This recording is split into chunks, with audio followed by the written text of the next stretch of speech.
Assalamualaikum warahmatullahi wabarakatuh.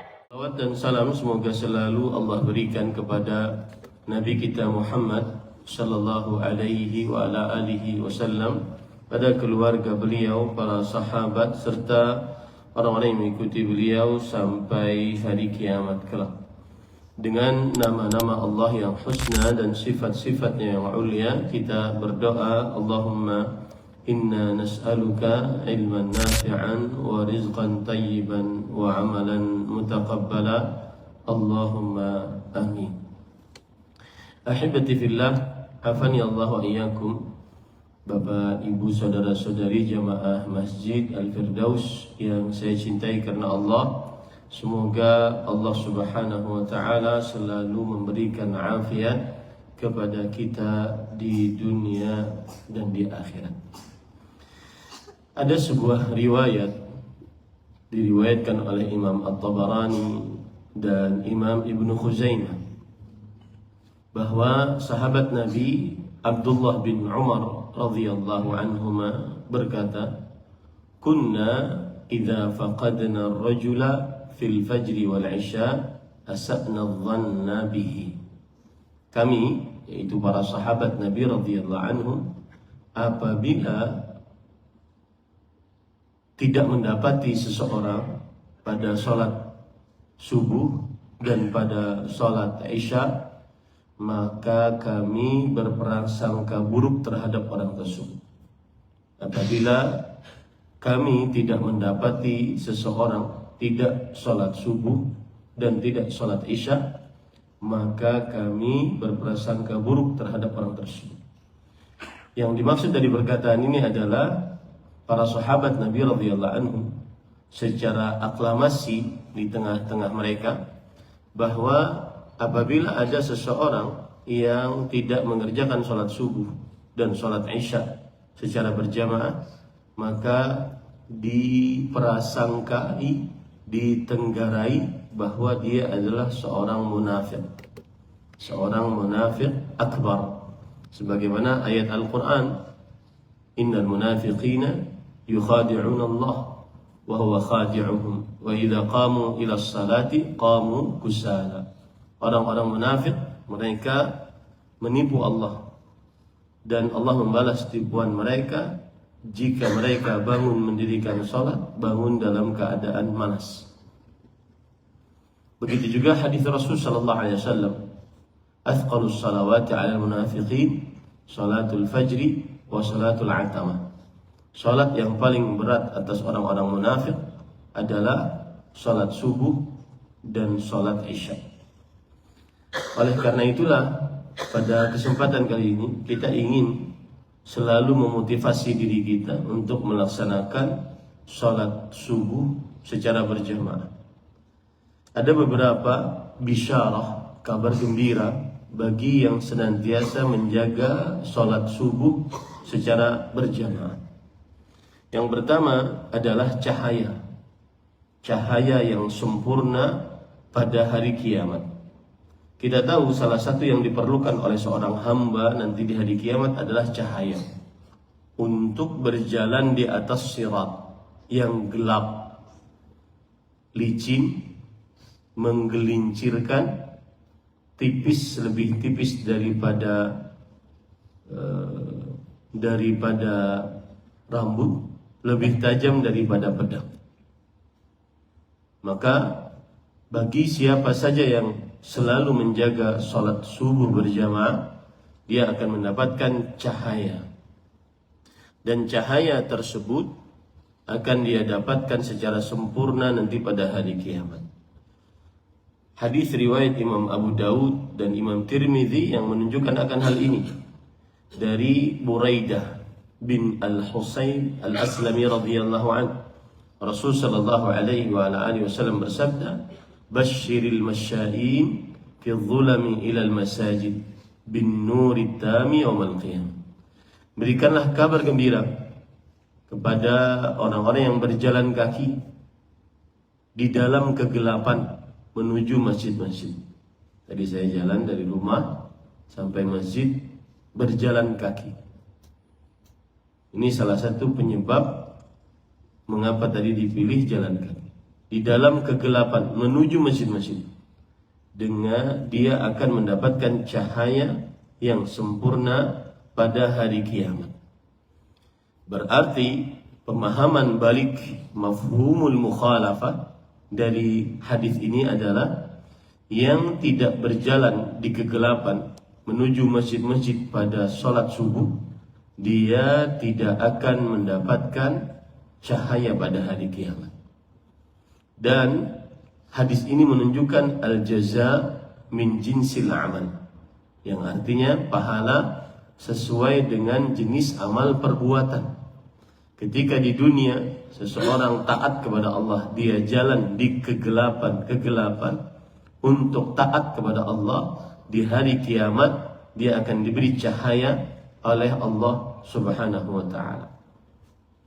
Kabar gembira yang kedua adalah orang yang melaksanakan sholat subuh terutama berjamaah, maka apabila dia mengerjakan 2 rakaat sebelum subuh, berarti itu lebih baik daripada dunia dan seisinya dari pahala yang dia akan dapatkan. Dalam hadis riwayat Imam Muslim, Rasulullah SAW bersabda, "Raka'atul fajri khairun minad dunya wa ma fiha." 2 rakaat sebelum subuh lebih baik daripada dunia dan seisinya. Hadis ini memberikan pelajaran kepada kita bahwa kabar gembira bagi orang yang melaksanakan sholat subuh dan sholat subuhnya secara berjamaah, otomatis dia mengerjakan 2 rakaat sebelum subuh, maka pahala yang dia dapatkan adalah lebih baik daripada dunia dan seisinya. Apa maksudnya? Lebih baik daripada dunia dan seisinya. Di dunia ini, baik itu di atas muka bumi atau di udara, di lautan, di dalam tanah, maka semuanya penuh dengan kekayaan. Semuanya penuh dengan kekayaan. Dan mengerjakan 2 rakaat sebelum subuh mendapatkan kekayaan pahala yang berlimpah, yang lebih baik daripada dunia dan seisinya.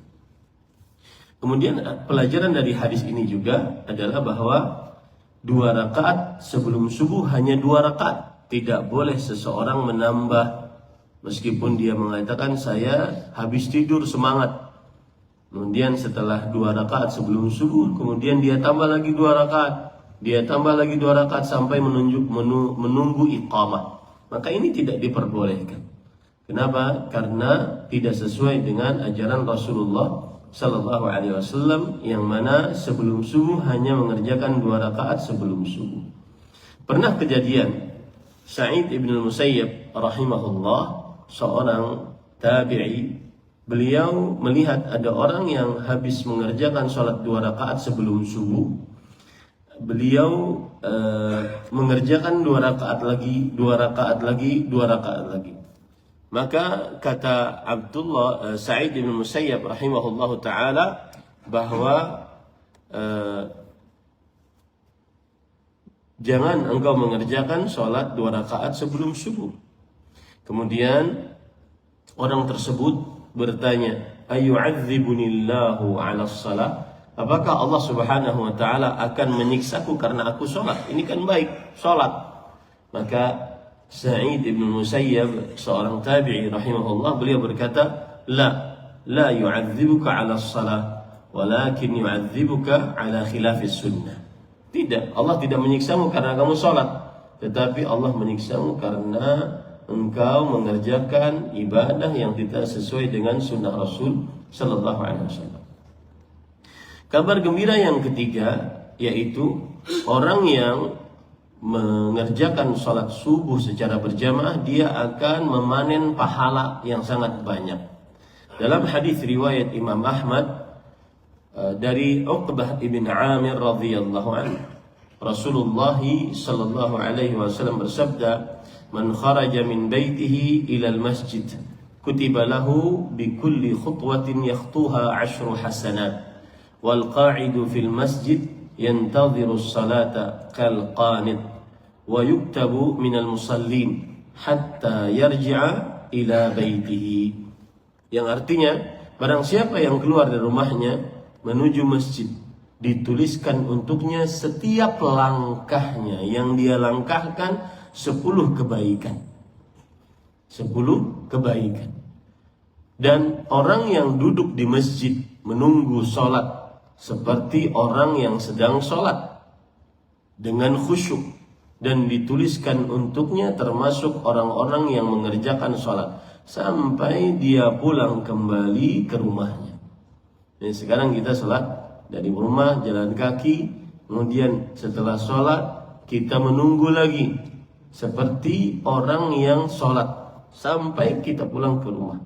Ini adalah pahala yang sangat besar yang didapati oleh orang yang sholat subuh secara berjamaah.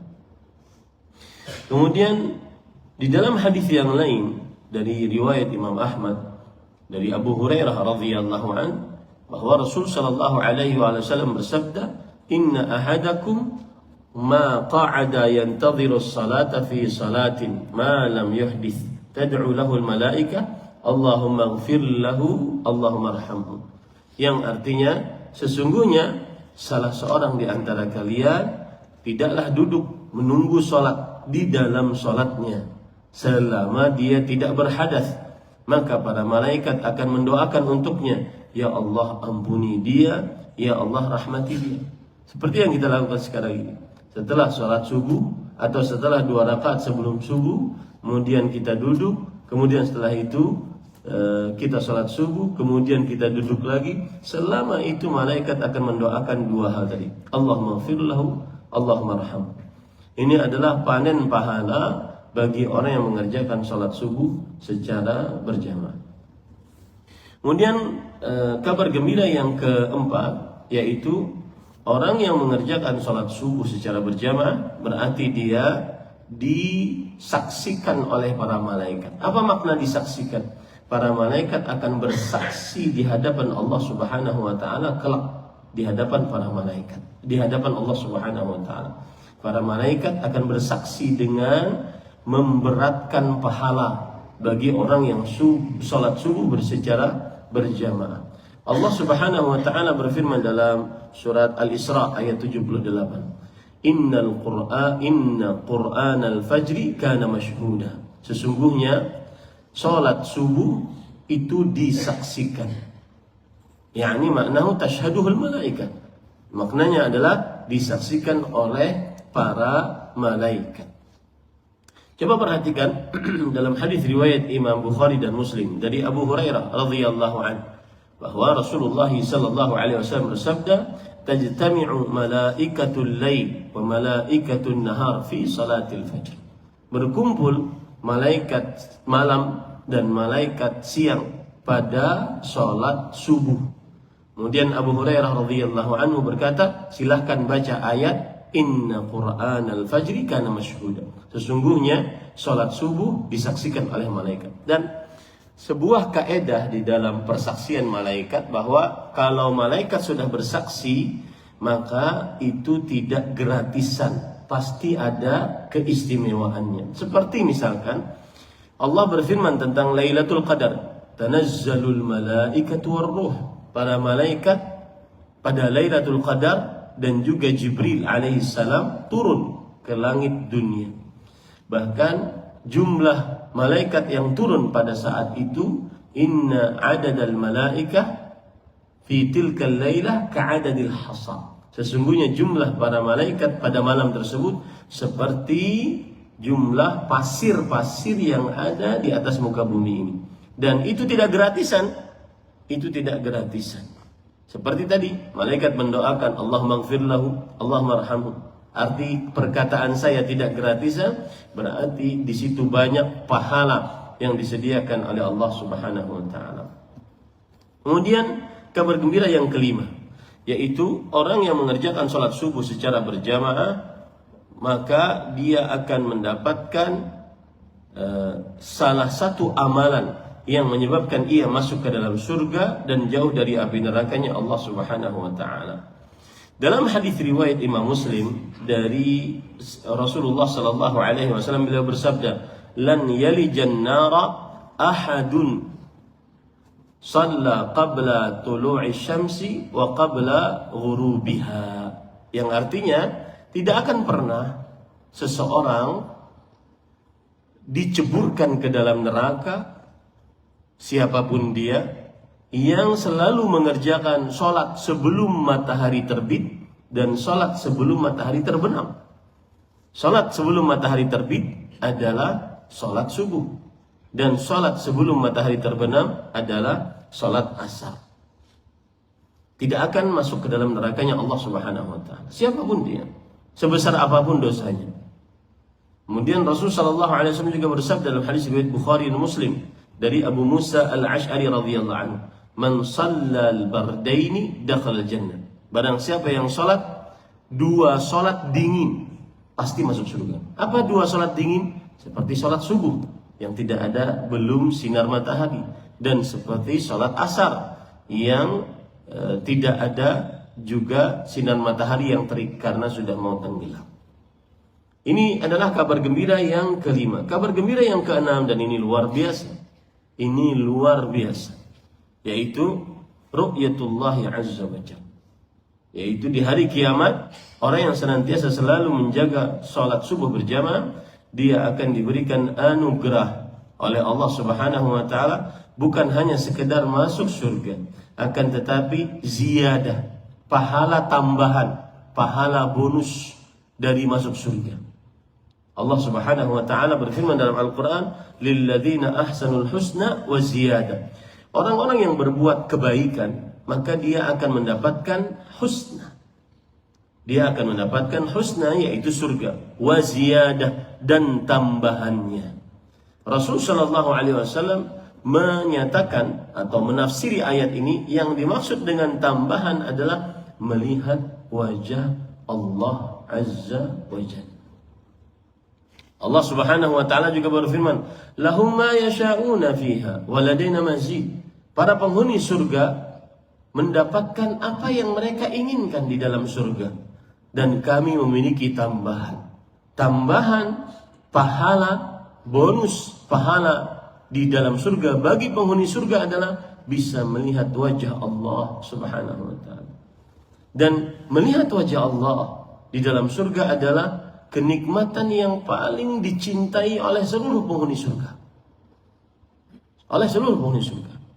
Ada sebuah riwayat, Rasul sallallahu alaihi wasallam ketika seluruh penghuni surga masuk ke dalam surga, kemudian Rasul SAW bersabda, Allah berfirman, hadis qudsi, ya ahlal jannah, hal radhitum, wahai penghuni surga, apakah kalian ridha dengan nikmat yang aku telah berikan ini?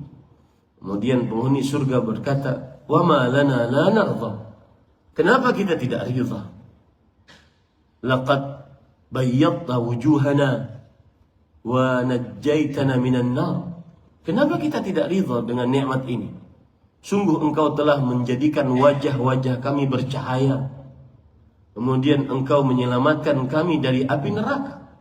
Itu sebuah nikmat yang sangat luar biasa, karena seluruh manusia akan melewati neraka. Tahu dia bagaimana neraka ini ketika jalan di atas sirat, karena sirat itu adalah jembatan yang dibentangkan di bawahnya neraka jahanam.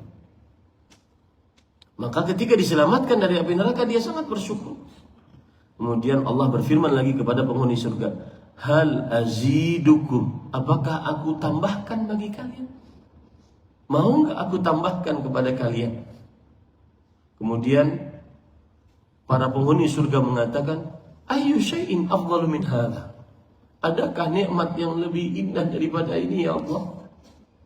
Kemudian Allah Subhanahu wa ta'ala yakshiful hijab, Allah Subhanahu wa ta'ala membuka hijabnya. Kemudian akhirnya penghuni surga melihat kepada Allah Subhanahu wa ta'ala.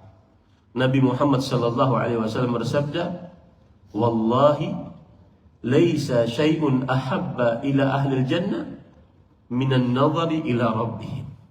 Demi Allah, tidak ada sesuatu nikmat di surga yang paling dicintai oleh penghuni surga dibandingkan melihat wajah Allah Subhanahu wa ta'ala, wajah yang mulia, wajah dari zat yang selama ini kita sembah, wajah dari zat yang kalau seandainya kita sedang sedih, resah, gelisah, kita ambil air wudhu, kita sholat, kita berdoa kepadanya, dan kemudian hati kita menjadi tenang.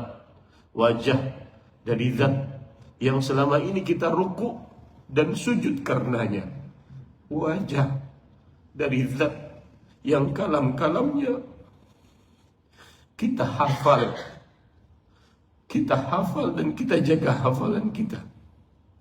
Wajah dari zat yang menenangkan hati kita yang sedang resah, gelisah.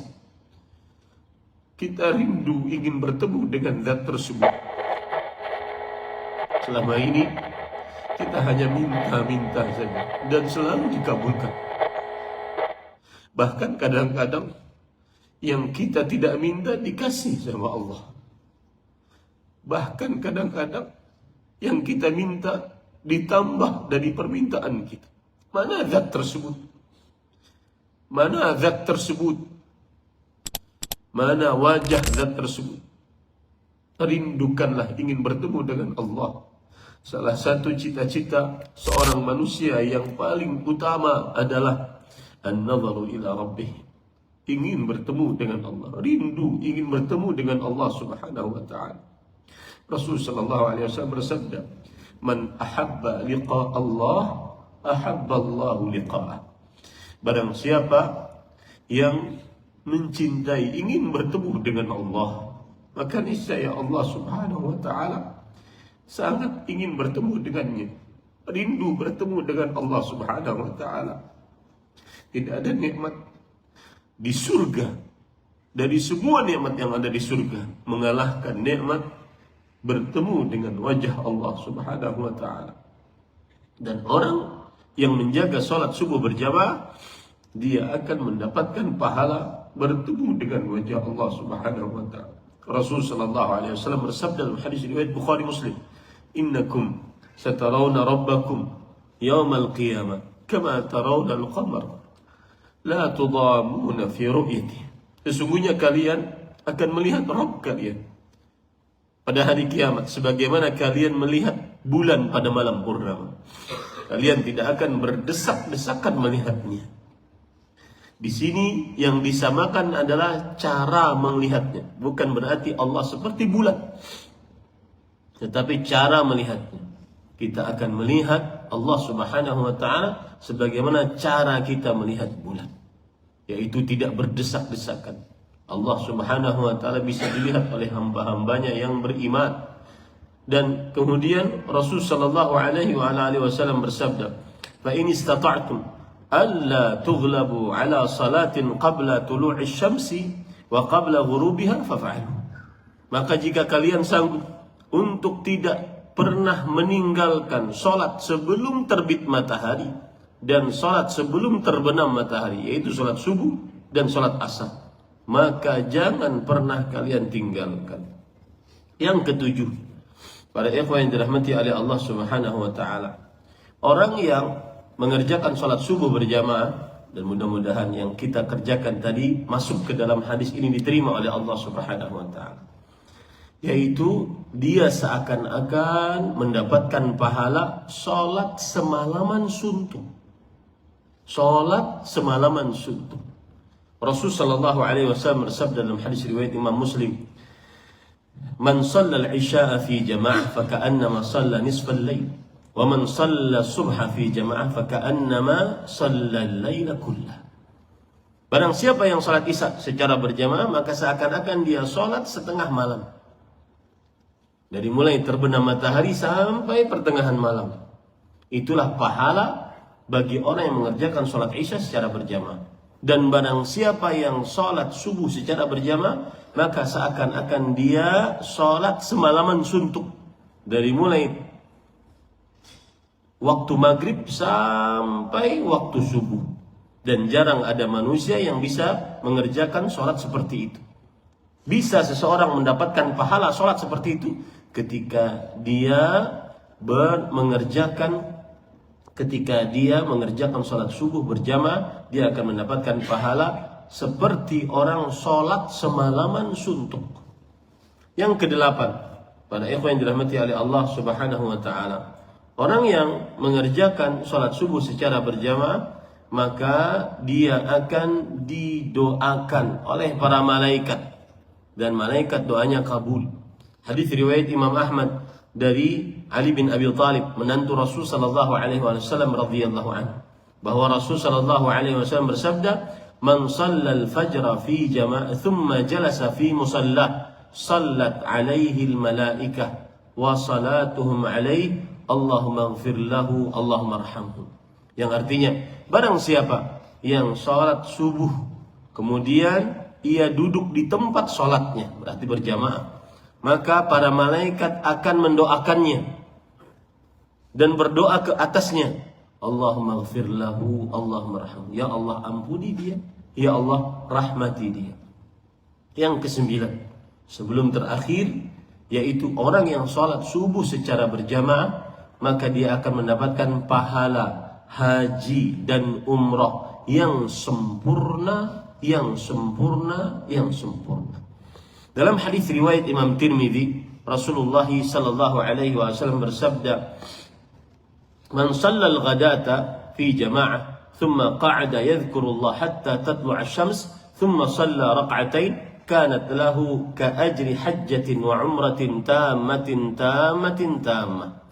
Yang artinya, barang siapa yang sholat subuh berjamaah, kemudian dia duduk berzikir kepada Allah sampai terbit matahari, lalu dia sholat 2 rakaat, maka baginya mendapatkan pahala seperti pahala haji dan umrah yang sempurna, yang sempurna, yang sempurna. Timbul mungkin dari semua keutamaan tadi para perempuan. Bagaimana Ustaz para perempuan yang katanya sholatnya perempuan di rumahnya lebih baik daripada sholatnya di masjidnya, bahkan di Masjid Nabawinya? Maka jawabannya adalah iya, sholat perempuan di rumahnya lebih baik daripada sholatnya di masjidnya, bahkan di Masjid Nabawi. Maka kata-kata lebih baik itu lebih baik daripada semua yang sudah kita sebutkan. Semua yang kita sebutkan. Perempuan, kata Rasulullah SAW, wa buyutuhunna khairul lahunna, yang artinya la tamna'u ima Allahi masajid Allah wa buyutuhunna khairul lahunna. Jangan kalian larang para perempuan untuk pergi sholat berjamaah di masjid-masjid Allah, tetapi rumah-rumah mereka lebih baik bagi mereka. Hadis riwayat Imam Ahmad. Maka berdasarkan hadis ini, kalau perempuan ingin sholat berjamaah, maka dia diperbolehkan, dan laki-laki para suaminya tidak boleh melarangnya, asalkan perempuan menjaga adab dan auratnya. Sedangkan kalau seandainya ingin yang lebih afdal bagi perempuan, di rumahnya. Dan ini adalah salah satu hikmah dari syariat Islam, karena perempuan banyak pekerjaan yang ada di dalam rumahnya. Tapi Ustaz, kalau seandainya perempuan mengerjakan seperti yang disebutkan dalam hadis, setelah sholat subuh dia duduk sampai terbit matahari, lalu dia sholat, apakah dia dapatkan pahala seperti haji dan umrah yang sempurna, yang sempurna, yang sempurna? Wallahu a'lam. Fadlullahi wasi', karunia Allah luas. Maka Fadilat Syekh Abdul Aziz bin Baz rahimahullah, perempuan pun kalau mengerjakan sholat subuh di rumahnya, lalu dia duduk sampai terbit matahari, lalu dia sholat 2 rakaat, maka dia mendapatkan pahala yang sempurna, yang sempurna, yang sempurna.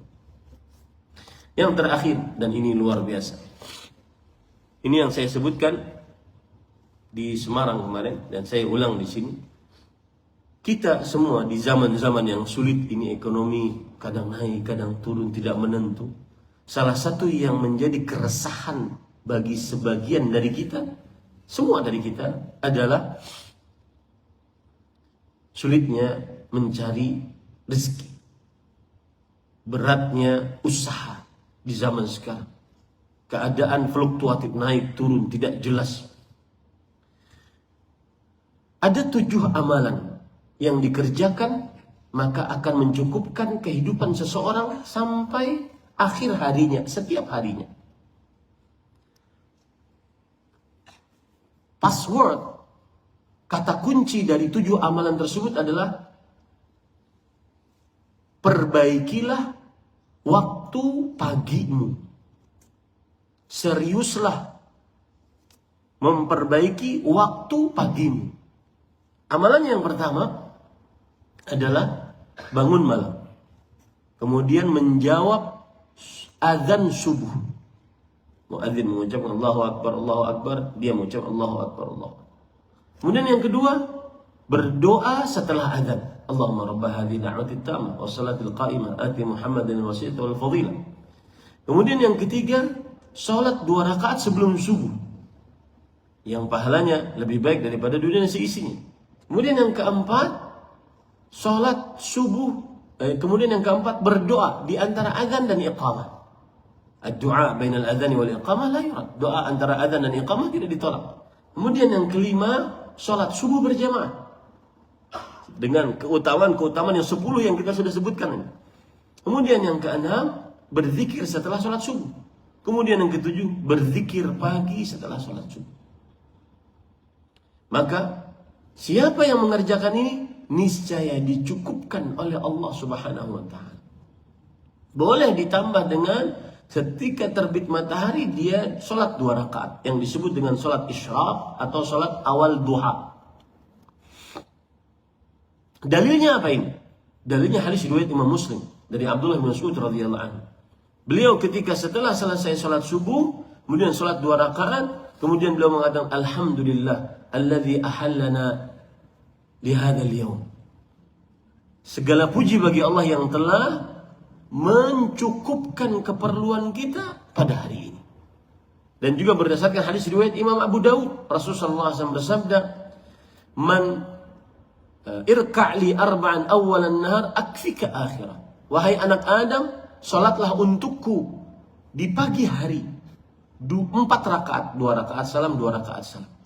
Maka aku akan cukupkan keperluanmu sampai sore hari. Intinya, kuncinya, seriuslah menjaga waktu pagi. Jangan terlambat sholat subuhnya, jangan juga terlambat pergi berjamaah sholat subuhnya. Yang ke-10 yang terakhir adalah yang ingin saya maksudkan tadi, yaitu menjamin keperluan seseorang setiap harinya. Rasulullah SAW bersabda dalam hadis riwayat Imam Muslim dari Jundab ibn Abdullah radhiyallahu anhu, "Man shalla salata subha fahuwa fi dhimmatillah." Barang siapa yang salat subuh maka dia di dalam jaminan Allah Subhanahu wa taala. Saya punya kisah. Waktu itu saya masih di Arab Saudi, bekerja setelah kuliah, saya bekerja sebagai penerjemah dan pendakwah di sebuah instansi.